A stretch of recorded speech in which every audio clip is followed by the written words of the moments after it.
ये विश्वास हमारा प्रतिपल बढ़ता रहे। माया का कार्य है विश्वास का नाश कर देना।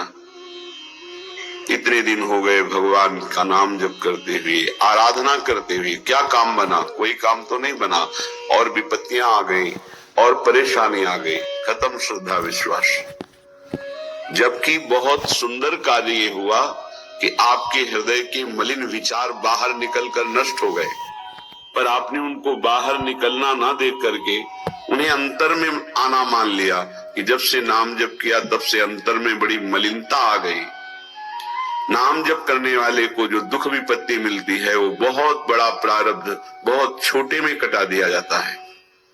नाम जप उपासक को जो संपत्ति मिलती है वो उसके भजन का फल नहीं होता। भजन का फल तो सीधे भगवान की प्राप्ति है। ये भजन करने का भाव जो हुआ उससे सब प्राप्त हो जाता है। भजन तो पूर्ण सुरक्षित रहता है। उसके लिए जो हमने प्रयत्न किया, कष्ट सहा, उससे लोक परलोक के सारे सुख सिद्धियां उसके चरणों में लौटने लगती हैं और नाम सुरक्षित रहता है। वो भगवान को अधीन करके हृदय में प्रकाशित करता है। इसलिए शरणागत उपासक से प्रार्थना है, आप अपने विश्वास को न खोइएगा।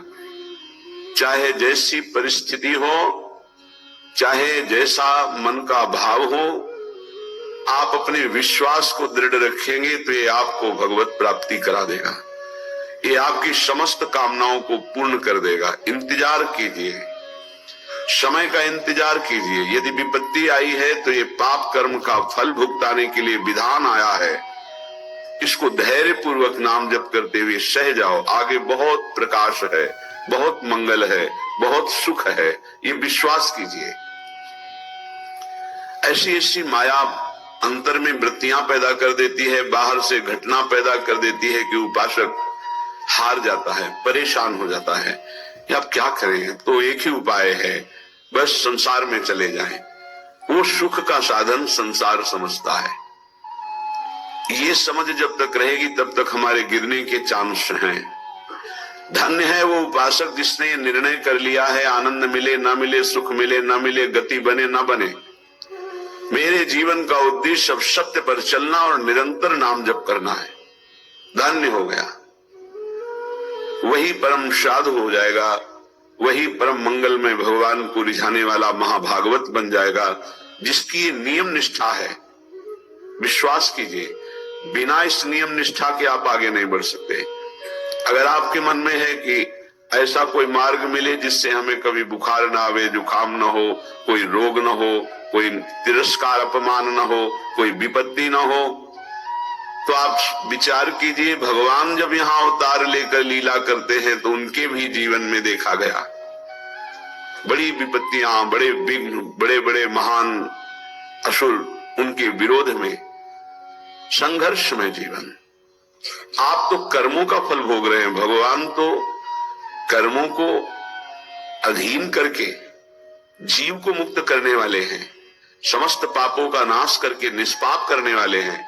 उन भगवान के कौन से कर्म हैं? भगवान के द्वारा कौन सा कर्म बना कि ऐसी विपत्तियां, ऐसा दुख, ऐसी परिस्थितियां? आप तो बहुत छोटा भजन का स्वरूप जानते हैं। जो पूर्व में देवकी वसुदेव जी ने भजन किया, ऐसा कौन भजनानंदी होगा कि सर्वलोक महेश्वर सबका पिता पुत्र बन करके आ गया। क्या भजन किया नंद यशोदा जी ने, महाराज दशरथ, कौशल्या जी ने। विचार करके देखो, ये भी महाभागवत हैं जिनके घर में भगवान घुटनों के बल चलते हैं। हम ऐसे भक्त हैं, जरा सी अनुकूलता में बाधा पड़ी, छोड़ दिया प्रभु को। नहीं, ऐसी भक्ति में सफलता हाथ नहीं लगती। किसी भी कार्य में दृढ़ संकल्पवान ही उस कार्य की सफलता को प्राप्त करता है। चाहे 100 बार हमसे कार्य बिगड़ जाए, हमें हारना नहीं है। एक दिन तो हम उस कार्य को सफलता पूर्वक कर ही पाएंगे। जिसका ऐसा स्वभाव है, जिद्दी स्वभाव, वही सफलता प्राप्त करता है। जो चीज हम नहीं कर पा रहे उसे करेंगे। भजन का अभ्यास, जितेंद्रियता का अभ्यास, मनोनिग्रह का अभ्यास, देखते हैं कब तक मन हमको परास्त करता है, कब तक विषय भोग हमें गुलाम बनाए हुए हैं। एक दिन हम नाम के प्रभाव से इनको अपना गुलाम बनाएंगे, पक्का। पाप का बहुत दृढ़ स्वभाव, हजारों बार हारने पर भी हमें नहीं हारना, तब भगवत प्राप्ति का मार्ग उसके हृदय में प्रकाशित कर देते हैं भगवान। उसका प्रयास देखकर, पुरुषार्थ देखकर, प्रयत्न देखकर, विकलता देखकर, वो दिव्य मार्ग जिससे भगवत साक्षात्कार होता है। इसलिए कभी निराश नहीं होना, उदास नहीं होना, कभी इस मार्ग में हारना नहीं। हारते हुए भी हमारी ही जीत होगी, क्योंकि हमारे साथ प्रभु हैं। विश्वास कीजिए, ये बहुत बलवती माया है, इसको केवल हरि जिताते हैं। अन्यथा कोई तपस्वी, कोई साधक, कोई सिद्ध माया पर विजय प्राप्त नहीं कर सकता। मामेव ये प्रपद्यन्ते माया में ताम तरद्विते। नाम की अपार महिमा है। ननु दुरिताक्रांतायते कथम संश्रयम दास्यामि तत्राह। तुम चाहे जितने पाप कर चुके हो भाई, अब हो गया, आ जाओ नाम की शरण में आ जाओ, तुम बिल्कुल चिंता मत करो। कई भाई लोग आके प्रश्न करते हैं कि हमसे बहुत पाप हो गए, क्या हमारे पापों का उद्धार हो जाएगा, नाश हो जाएगा? तो ननु दुरिताक्रांतायते कथम संशयम दास्यामि तत्राह। जय नाम धेय मुनि वृंद गेय जनरंजनाय परमक्षराकृते। तुमनादरादपि मनागुदीरितम निखिलोग्रताप पटलिम विलुम्पशी। भगवान नाम जिसको अपना आश्रय दे देते हैं, कोई भी पाप ऐसा नहीं कि उसको दंड दे सके। ध्यान रखना, नहीं प्रश्न खड़ा हो जाएगा, फिर महात्माओं को ये कष्ट क्यों मिलता है? ना नवीन पाप, वर्तमान का नहीं पाप, पूर्व के संचित पाप नहीं, ये प्रारब्ध का है, जिससे शरीर रचना हो गई। यहां संचित भस्म, आगे त्रुटि हो जाएगी वो भस्म, वर्तमान में त्रुटि हो गई वो भस्म। बहुत विवेक की जरूरत है सत्संग सुनने के लिए। अगर आप नहीं सुनेंगे तो प्रश्न खड़ा हो जाएगा कि सर्व पाप नाशक नाम है, आप ऐसा कह रहे, तो फिर महात्मा जन क्यों भोगते हैं? ये पाप का फल वर्तमान का नहीं है, ये भूत का नहीं है, ये भविष्य में हो जाएगा तो भी उसका नहीं है। ये प्रारब्ध भोग है जो अनेक जन्मों के संचित कर्म गोदाम से निकालकर इस शरीर की रचना हो चुकी है। अब हम भजन कर रहे हैं, रचना पहले हो चुकी कि 25 वर्ष में ये होगा, 30 वर्ष में होगा, 45 वर्ष में ये होगा। मैं जिसको अपना आश्रय दे देता हूं, कौन? नाम। भगवान कह रहे नाम ये साक्षात सच्चिदानंदमय है। बड़े बड़े मुनिगण मेरा गायन करते हैं, मैं भक्तों के हृदय का अनुरंजन करने वाला हूं। मैं अक्षर रूप से अवतार लेता हूं। ध्यान रखिए, ये हमारे लिए भगवान का अवतार हमारे मुख में, हमारे मानस पटल में, हमारे हृदय में हो रहा है। क्या? राधा। ये अक्षर अवतार है भगवान का। मैं अक्षरों की आकृति धारण करता हूं। जो मेरी शरण में आ जाता है मैं उसकी जय करा देता हूं। जिते विनायक शुभ अशुभ विघ्न करे नहीं कोई, विघ्न करे नहीं कोई, डरे कलिकाल कष्ट भय, हरे सकल संताप हरस हरिनाम जपत जय। पक्का ये सत्य है, ये वैभव संपन्न है, ये अकाल है। बोलते सिख भाई, जो बोले सो निहाल। सत्य श्री अकाल, कालातीत तुम्हें बना देगा, श्री संपूर्ण वैभव प्राप्त हो जाएगा। सत्य है, वैभव संपन्न है, कालातीत है, और जो इसको बोले तो निहाल हो जाए। कह रहे हैं उसकी जय हो जाती है। एक एक शब्द पकड़ो, हृदय आनंद में भर जाएगा। मैं अक्षर रूप धारण करता हूं, राधा राधा राधा। ये जो आपके मानस पटल पर राधा राधा, ये प्रियाजू ने अक्षर आकृति धारण करके आपके हृदय में पर्सनल अवतार लिया है। नाम भगवान कह, मेरा उत्कर्ष नामी से भी बढ़कर है। नामी ने तो एक अहिल्या जी का उद्धार किया, वर्णन आता है चरण स्पर्श करा के। और नाम जब स्पर्श किया तो करोड़ों अहिल्या परम पद में पहुंच गई, कौन जानता है। भगवान जब अवतार लेते हैं तो बड़े बड़े असुरों को मारते हैं। नाम जब अवतार लेता है तो ऐसे जिनको जानता भी नहीं कोई कितने पापाचारी, और वो सब भगवत पद को प्राप्त हो गए। नाम का उत्कर्ष नामी से भी बढ़कर के है। यह उत्कर्ष केवल हम सबके कल्याण के लिए नाम भगवान धारण करते हैं। जो आदर पूर्वक नाम जप करता है उसकी तो बात ही क्या है। सादर सुमिरन जे नर कहे गोपदीव भवसागर तरे।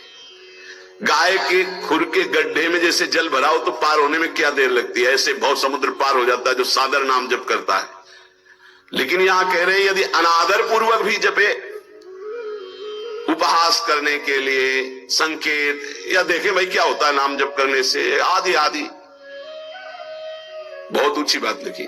लिंग देह पर्यंत समस्त भयंकर पाप समूहों का समूल नाश करके भगवदाकार वृत्ति प्रकट कर देता है नाम। लिंग देह नष्ट होने का मतलब अगला जन्म अब नहीं होगा, उसी से होता है जो सूक्ष्म शरीर कहते हैं। खत्म खेल। नाम नामाकार वृत्ति, ये बहुत बढ़िया चांस है जो रोज ये आपको सत्संग मिल रहा है, आप पकड़ लीजिए, पकड़ लीजिए। अगर आप पकड़ लेंगे तो निहाल हो जाएंगे, इस बात को समझ लीजिए। न च नामाभाषा पापान्येव दग्ध्वा निवर्तते अपितु स्वावाच्ये भक्तिं च प्रकाशयतीत्याह। नाम की तो बात जाने दो, नामाभाषी तुम्हारे पापों का सर्वनाश कर देता है। जैसे आप पूरा नाम कहना चाहते थे राम, लेकिन रा उच्चारण किया, मां नहीं कह पाए, शरीर छूट गया तो आपको भगवत प्राप्ति हो जाएगी।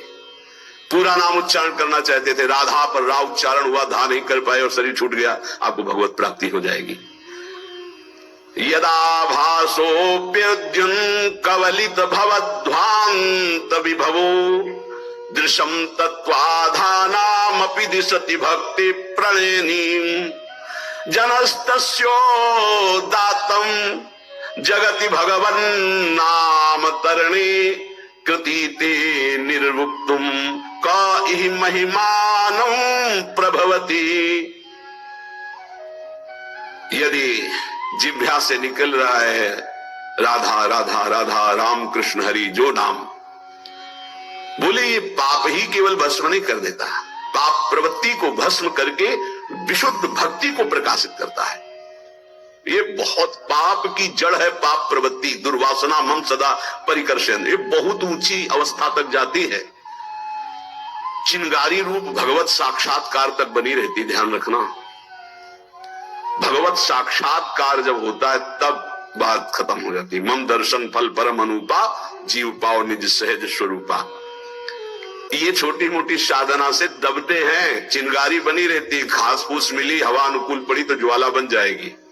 यदि आपकी जिह्वा पे नाम चल रहा है तो नाम सूर्य की तरह प्रकाश करता है अंदर। कोई आंधी तूफान किसी तरह बुझा नहीं सकता। ये आग नहीं, ये सूर्य का तेज है।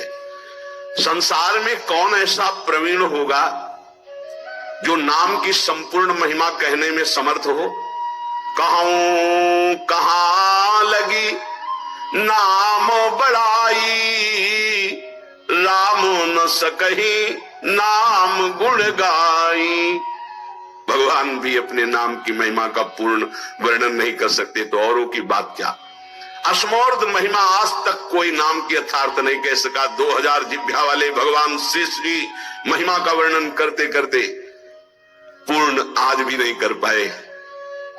कोई नहीं, ऐसा नाम का प्रभाव है कि कोई नहीं आज तक पूर्ण महिमा का वर्णन कर पाया। तत्व दृष्टि से जो विहीन जन है उनको भी तत्वबोध प्रदान करने वाली सामर्थ्य नाम में विराजमान है। अथई कांतिक भावो नोपासितम नाम भोगैक विनाश्यमपि प्रारब्धम विनय भोगात् विनाशयतीत्याह। यदि नाम जापक उपासक चाहे कि मुझे प्रारब्ध ना भोगना पड़े तो ये भी सामर्थ्य भजन में है कि प्रारब्ध नष्ट कर देगा, पर भगवत प्राप्ति में बाधा आ जाएगी। भगवत प्राप्ति में बाधा आ जाएगी। आप ध्यान दीजिए, अगर किसी को ऐसा लगता हो कि भजनानंदी संतों को जो रोग आता है अगर भजन में दम हो तो मिटा दें, तो आप देख लीजिए शास्त्र प्रमाण। वो कह रहे अथई कांतिक भावे नोपासितम नाम भोगैक विनाश्यमपि प्रारब्धम विनय भोगात् विनाशयति। बिना भोगे प्रारब्ध का विनाश हो जाएगा भजन करने से। तो क्यों नहीं करते संत जन अपने प्रारब्ध का नाश? क्योंकि भगवत प्राप्ति में बाधा पड़ जाएगी। तो शरीर अविनाशी थोड़ी है, मानो कैंसर है, किडनी फेल है, ये है वो है, तो ये अपने समय तक के लिए है। जहां समय पूरा हुआ तो जिनकी किडनी ठीक है वो मरते नहीं है क्या? जिनको कैंसर नहीं वो मरते नहीं क्या? अरे बड़े स्वस्थ गाते बजाते चले जाते हैं। गाना बज रहा है वो आगे गाड़ी में राधा वल्लभ श्री हरिवंश गए। समय है एक इसको ज्ञान होता है भक्त का। तो भक्त अपने भजन का प्रभाव प्रारब्ध नष्ट करने में नहीं करता, ध्यान रखना। नहीं तो शास्त्र आज्ञा करता है कि भोगैक विनाशमपि प्रारब्धम विनयो भोगाद विनाश्यति इत्याह। बिना भोगे प्रारब्ध का नाश हो जाएगा। अभी तक सुनते रहे कि पूर्व पाप, संचित कर्म पाप और आगे वर्तमान में हो, ये सब अहम तो हम सर्व पापेभ्यो मोक्षयिष्यामि मा शुचा, प्रारब्ध भोगना पड़ता है। तो अब यहां कह रहे हैं कि अगर नाम निष्ठा पूर्वक जपा जाए, अथई कांतिक, एकांतिक भाव, नाम के सिवा हमारे पास और कोई बल नहीं, कोई साधन नहीं। अथई कांतिक भावो नोपासितम नाम, जो भाव से नाम की उपासना करता है तो भोगई के विनाश से मपि प्रारब्धम विनय भोगात विनाश्यति इत्याह। बिना भोगे प्रारब्ध का नाश हो जाएगा। जैसे श्रीधर बाबा हमको एक चरित्र सुनाए थे राधा कुंड के संत भगवान का, कि वो रोज सोहनी लगाते थे राधा कुंड में। कोई थूक दे कोई ऐसा तो उसे साफ करके राधा कुंड के जल से, ये हमारे प्रिया प्रीतम यहाँ विहरण करते हैं। और भिक्षान्न से उदर पोषण करते थे, खूब निरंतर नाम जप करते थे। एक दिन वो राधा कुंड की सेवा करके बैठे ही थे कि एक काला दुर्गंध युक्त पुरुष आया। उसने कहा बाबा मुझे स्वीकार करो। तो बोले कैसा? बोले मैं 12 वर्ष का गलित रोग कुष्ठ हूं जो तुम्हारे शरीर पे आना चाहता हूं, पर इतना भजन है कि मैं बिना आपकी आज्ञा के आ नहीं सकता, मैं प्रारब्ध हूं आपका। 12 वर्ष गलित कुष्ठ। उनका भाई इतना समय नहीं है हमारे पास कि मैं भोगूं, ये हमसे तुमसे नहीं पूछा जाएगा। हाँ ही ऐसे बड़े भजनानंदी गुरुजनों की बात है, उनका हमारे पास समय नहीं है। दूसरे दिन फिर बाबा स्वीकार करना पड़ेगा, हम 12 वर्ष का गलित कुष्ठ 6 साल में भुगवा देंगे। नहीं हमारे पास समय। क्रम से रोज आते रहे। एक दिन आए बोले बाबा स्वीकार कर लीजिए प्रारब्ध, या फिर भजन से नष्ट कर दीजिए। और भजन तो नहीं देंगे, भजन नहीं देंगे। तो बोले बाबा स्वीकार करो। तो बोले 24 घंटे स्वीकार करने पर आप राजी रहेंगे? तो बोले 12 वर्ष का कष्ट 24 घंटे में दूंगा, आप भोग पाएंगे? तो उनका हमारी बात तय है, तुम पूरे 12 वर्ष का जितना कष्ट है वो हमें 24 घंटे में दे दो, मैं स्वीकार करूं। बोले कोई औषधि नहीं, कोई पानी देने वाला नहीं रहेगा, दरवाजा अंदर से बंद करेंगे। बोले बिल्कुल अक्षरशः ऐसा। बाबा ने अपने शिष्यों से कहा दरवाजा बंद कर रहा हूं, आज इसी क्षण समय देख लीजिए, 24 घंटे तक कोई हमारे कमरे में नहीं आएगा, कोई विक्षेप नहीं पहुंचाएगा, हम खुद निकल आएंगे। जे ही का स्वीकार है, पूरा शरीर मवाद से युक्त हो गया, भीषण पीड़ा कहते रहे हा कृष्ण हा कृष्ण। और 24 घंटे व्यतीत होने के बाद संपन्न हो गया। जब बाहर निकले तो तेजो में स्वरूप। ये उन्होंने प्रारब्ध भोगा, ना कि भजन दिया।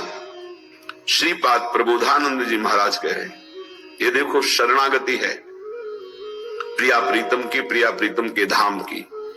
नाहं वेद्मि कथं नु माधो पदाम्भोजद्वयं ध्यायति, कावा श्री शुक नारदादि कलिते मार्गेस्ति मे योग्यता, तस्मात् भद्रम भद्रमेव यदि ना मास्तां ममैकं परम, राधा केलि निकुंज मंजुलतर वृंदावनम जीवनम, राधा केलि निकुंज मंजुलतर वृंदावनम जीवनम, वृंदावनम जीवनम।